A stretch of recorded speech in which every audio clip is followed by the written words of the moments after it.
Hi guys, my name is Michael, and today going to take a look at another horrible case with you, the case of Kristin Rossum. She could have been a scientist, but she chose a different path. Blonde Kristin Rossum, a chemistry graduate from San Diego State University, could have had a brilliant future instead.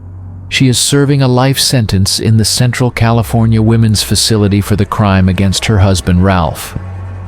And Constance Rossum had 3 children and were preparing them for an undoubtedly bright future. The children received education from top schools, were tutored, and participated in clubs and sections for talent development. However, the fragile and impulsive Kristin broke, unable to keep up with the pace, in pursuit of the ideal lying skipping classes, and the desire to escape reality first introduced her to a sense of ease and oblivion after consuming alcohol. But soon, alcohol stopped providing the desired effect of tranquility, and she became dependent on the controlled substance. Methamphetamine meth is the most addictive illicit substance in the USA. It causes paranoia, clouds, judgment, euphoria, and hallucinations. Kristin's erratic behavior and detachment from real life caught her parents' attention. After a long conversation, she admitted that she had been addicted to the substance since high school. This behavior was a severe blow for a family of university-educated professionals after several months of numerous conflicts with her parents. 17-year-old Kristin secretly ran away to Mexico with friends for a holiday. There she met a man by chance, tall, handsome Gregory. 7 years her senior, seemed like an angel who would save her, and he did. Greg fell in love with the bad girl. He took on the role of a parent and responsibility for her well-being with Greg's support. She managed to get a job at a local forensic department as a toxicology assistant. Her skills impressed the employer. Her addiction was forgotten, which worked in her favor, as her job in toxicology provided access to seized controlled substances. As a forensic assistant, Kristin graduated from university with honors. Her teachers and employer praised her, handing her the Best Student Award, unaware of the reasons for her love of the chosen profession. Her relationship with Greg lasted about 5 years and ended with a grand wedding on June 5, 1999. Kristin's parents adored Greg and were at ease for their daughter as she had climbed out of the pit of dependency and confidently stood on the road to a promising and happy life. In March 2000, Kristin was hired by the San Diego County Medical Examiner Office as a toxicologist. A toxicologist analyzes body fluids to detect controlled substances. Gregory was working in the biotechnology industry. At the time, Kristin quickly grew bored with her monotonous life and began seeking excitement elsewhere. She found an opportunity with a new colleague, Michael Robertson, who had been appointed as the department head. He was married, but that didn't stop a sudden infatuation between them. They couldn't keep their relationship secret for long. Greg found numerous letters exchanged between the secret lovers. The marital relationship deteriorated, but Gregory still hoped to save the marriage, knowing his wife's weaknesses and trying as hard as ever to save her. This time, Kristin didn't want to be saved. She demanded a divorce on the morning of Monday, November 6, 2000. Kristin was getting ready for work as usual. Greg was ill and stayed home. Kist was very worried about her husband in the days following their separation talk. He had been lethargic and unusually calm. She informed his workplace of her husband's illness. She also visited him during her lunch break. Greg was asleep at 9:22 p.m. That same day, Kristin called emergency services to report that her husband, Greg, was not breathing. He had most likely committed suicide because he was home alone.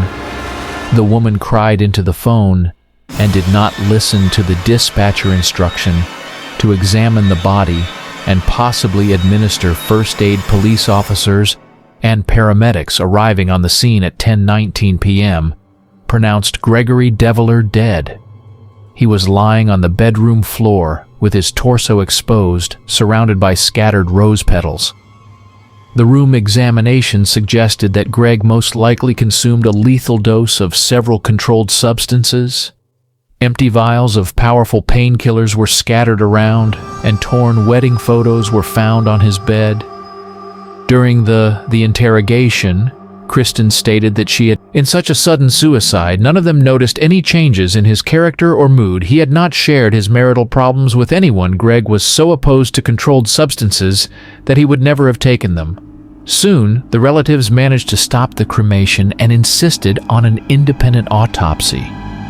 The family's persistence allowed for the consideration of a homicide scenario. Soon, toxicological tests revealed that Gregory's body contained an extremely high amount of fentanyl, a pain reliever 150 times stronger than morphine, along with lesser amounts of clonazepam and trace amounts of oxycodone, known as hillbilly heroin. Investigators speculated that under the strong influence of clonazepam and other detected drugs, someone else administered the lethal dose of fentanyl to Gregory. Kristin became the prime suspect, as fentanyl is not an over-the-counter medication, and she had ample knowledge and access to such drugs upon arrival for interrogation at the police station.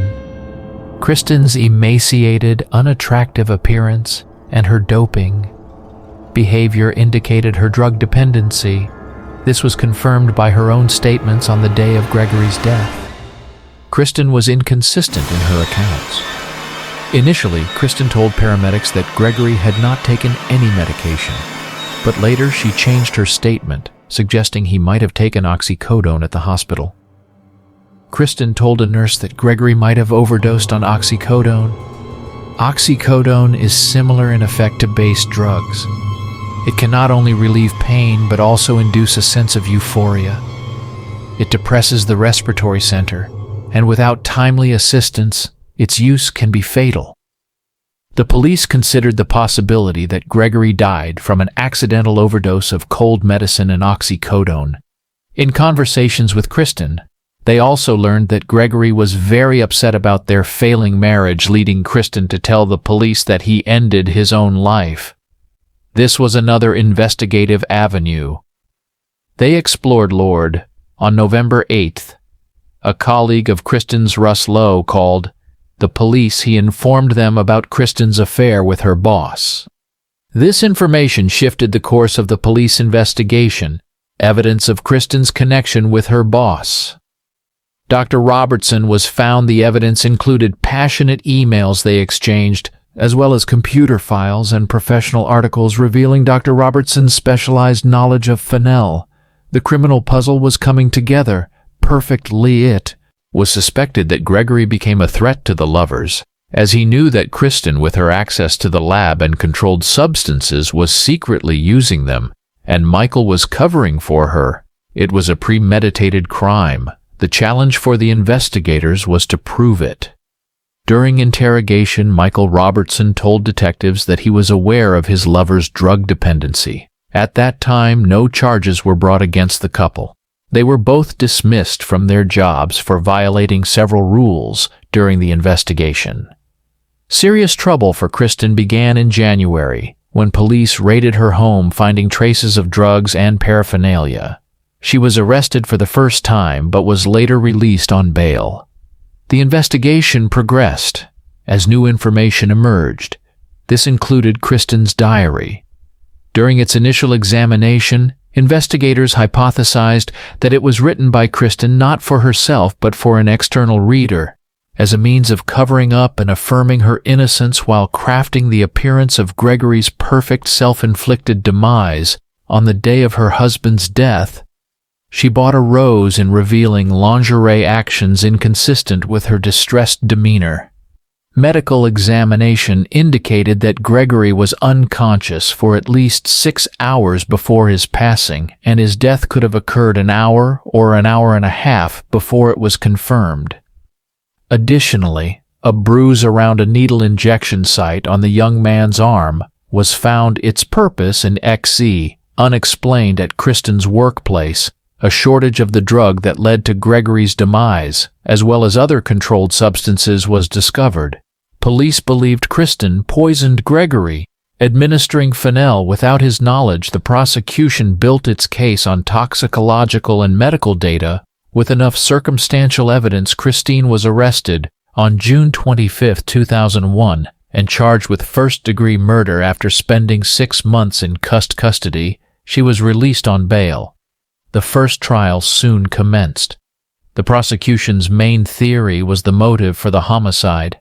They argued that she terminated Gregory because he threatened to tarnish her good girl reputation by revealing her renewed drug use and affair with Michael Robertson. The prosecution claimed Kristin poisoned Gregory with fentanyl. The court heard that fentanyl is a powerful synthetic opioid, 80 times stronger than morphine. It was suggested that she first tried to end his life with clonopin, but when that failed, she administered fentanyl.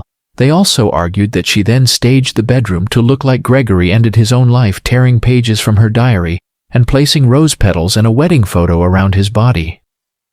The court heard that Kristin, with a degree in biochemistry, used her knowledge of drugs and chemistry to terminate Gregory. The prosecution also claimed that Kristin hoped to convince her colleagues in the medical examiner's office that Gregory's death was self-inflicted, hiding information about the fentanyl. However, before Gregory's autopsy could be conducted, she was transferred to another lab, and the attempt to substitute toxicological research was unsuccessful. The prosecution presented Kristin's day on November 6th. Early in the morning, she called Gregory's employer to report his absence, then went to work. Her colleagues testified that about an hour after she arrived at work around 9:00 a.m., she was seen crying in Michael's office. The apartment building manager where Kristin and Gregory lived reported seeing her return home at 12:10 p.m. At 12:41 p.m., she went to a local grocery store and purchased several items, including a single Red Rose credit card. Statements confirm this fact hours before Gregory's demise. She made multiple calls to Dr. Brian Blackburn, the San Diego County medical examiner, who conducted Gregory's autopsy, testified that Gregory had been deceased for at least an hour before the paramedics arrived. He informed the court that Gregory developed early bronchopneumonia. This condition arises when secretions normally expelled through breathing accumulate in the lungs because a person is either unconscious or not breathing deeply enough. Dr. Blackburn also informed the court that Gregory's bladder contained a significant amount of urine, which would have been very uncomfortable had he been conscious. This led Dr. Blackburn to conclude that Gregory was breathing poorly for approximately 6 to 12 hours before his death. A person in an unconscious state would not be able to sprinkle rose petals over themselves. Dr. Blackburn showed that the level of clonopin found in Gregory's blood was not at an overdose level and was not lethal. Dr. Theodore Stanley testified on behalf of the prosecution